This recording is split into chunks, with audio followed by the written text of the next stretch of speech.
Bismillahirrahmanirrahim.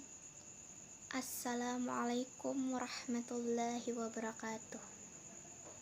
Innal hamdalillahi nahmaduhu wa nasta'inuhu wa nastaghfiruhu wa na'udzu billahi min syururi anfusina wa min sayyiati a'malina.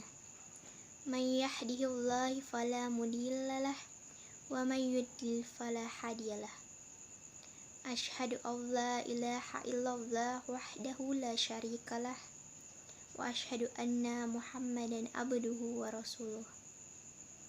Ya ayyuhalladzina amanu taqullaha haqqa tuqatih wa la tamutunna illa wa antum muslimun. Alhamdulillah, mari kita panjatkan puji dan syukur atas kehadirat Allah Subhanahu wa ta'ala. Karena berkat rahmat dan hidayahnya lah, sehingga saya masih diberikan kesehatan dan kesempatan untuk menyampaikan sebuah dakwah yang berjudul Takwa Solusi Islam dalam Mengatasi Eksis Modernisasi. Salawat serta salam senantiasa kita curahkan kepada junjungan kita Baginda Muhammad Sallallahu Alaihi Wasallam yang telah membawa ober kebenaran.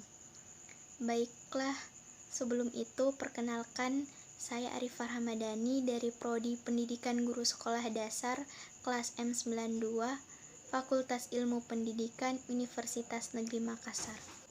Hadirin hadirat rahimakumullah. Seiring pesatnya perkembangan ilmu dan teknologi, cepatnya kemajuan iptek, dan derasnya arus informasi yang melanda umat manusia dewasa ini, justru dalam satu sisi menimbulkan kerusakan tata-tata nilai kehidupan, yaitu kian meningkatnya tindak kriminal dan tindak kekerasan, judi, penyalahgunaan narkoba, mulai dari panti pijat sampai diskotik dan tempat-tempat maksiat level tertinggi, dari bioskop maupun yang ada di dalam rumah sampai di luar rumah. Kasus-kasus pembunuhan, pemerkosaan, dan perzinaan yang hampir terjadi setiap hari, baik yang diliput melalui surat kabar maupun yang berasal dari berita-berita aktual radio. Inikah globalisasi yang kita perjuangkan? Kerusakannya jauh lebih kita rasakan daripada kemaslahatan. Jawabannya ialah modernisasi dengan kemajuan iptek yang cepat tidak membawa makna dalam kehidupan. Semua menduga bahwa kemajuan iptek akan membawa kesejahteraan kepada mereka.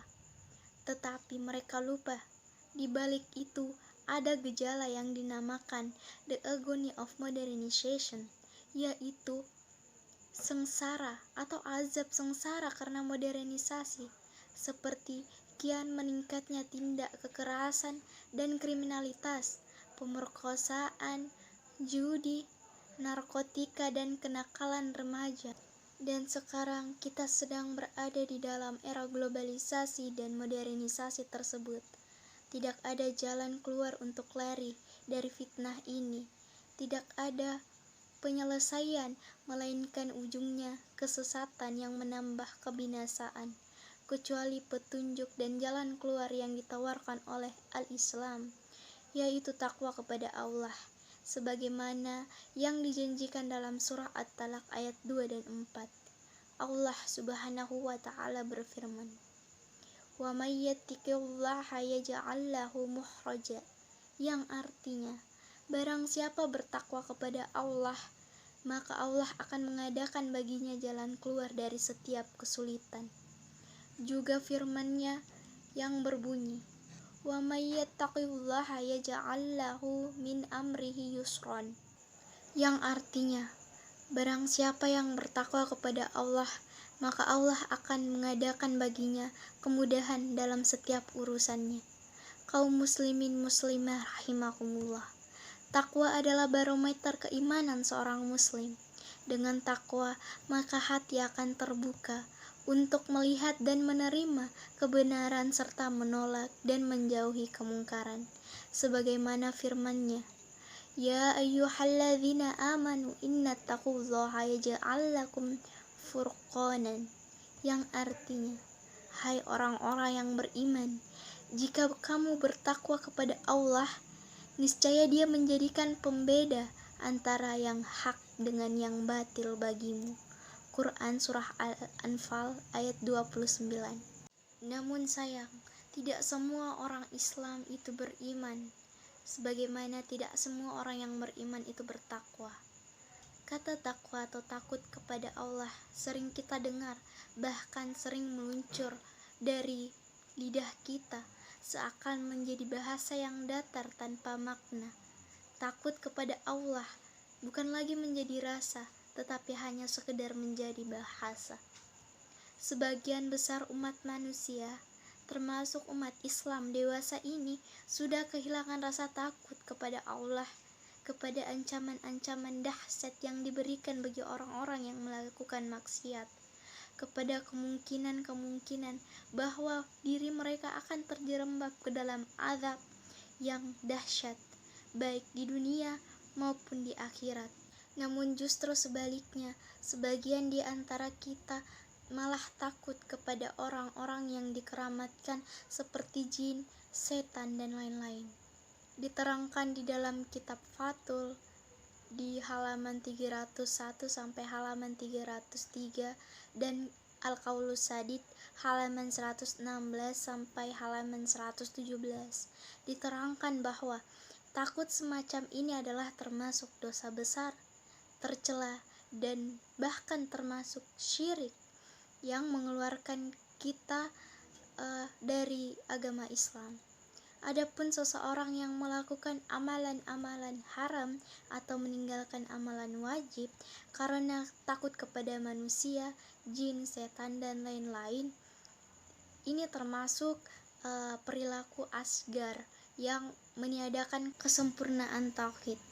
Oleh karena itu, dalam Quran Surah Al-Imran ayat 175, Allah Subhanahu wa Ta'ala berfirman, Innama dzalikumus syaitanu yukhawwifu awliya'ahu fala takhafuhum wa khafuni in kuntum mu'minin.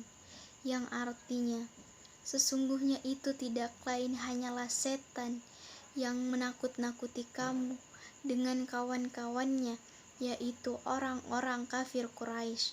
Maka janganlah kamu takut kepada mereka, tetapi takutlah kepadaku jika kamu adalah orang-orang yang beriman.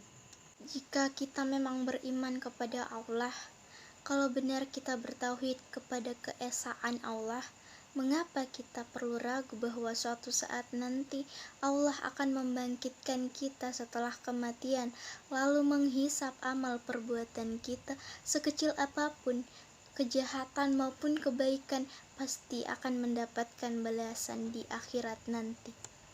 Imam Ibnu Katsir dalam tafsirnya tentang ayat "Tsumma fi silsilatin zar'uha sab'una zari'an fasluquh", yang artinya, kemudian masukkanlah ia ke dalam rantai yang panjangnya 70 kasta.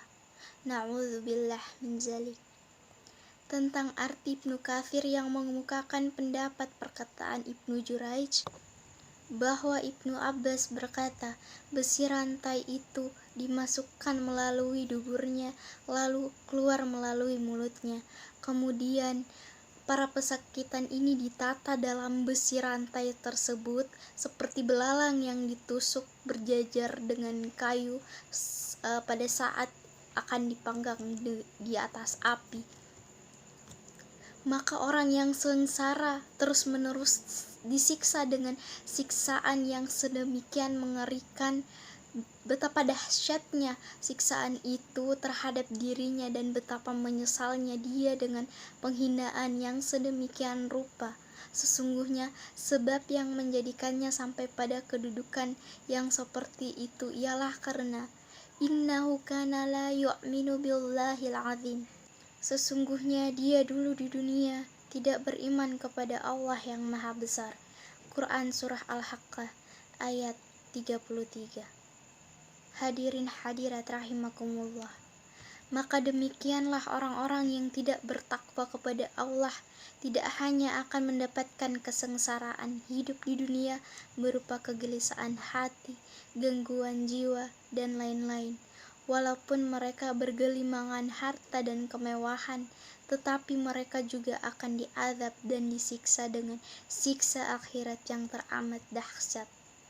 Sedangkan sebaliknya, bagi orang-orang yang bertakwa kepada Allah, selain akan diberikan jalan keluar dari setiap kesulitannya dan dimudahkan dalam segala urusan dunianya, mereka juga dijanjikan syurga sebagai tempat kemenangannya.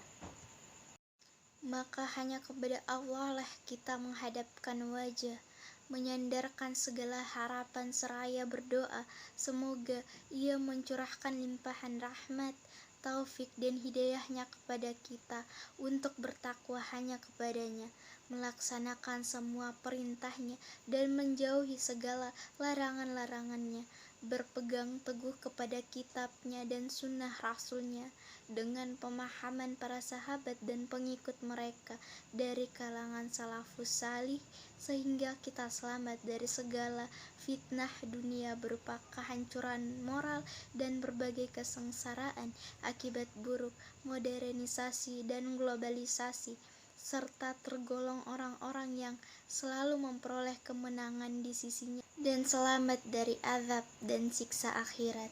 Amin Allahumma amin. Sekian yang dapat saya sampaikan. Apabila ada pensil yang patah, jangan taruh di dalam laci. Apabila ada salah kata, jangan taruh di dalam hati. Sekian, wabillahi taufiq wal hidayah. Wassalamualaikum warahmatullahi wabarakatuh.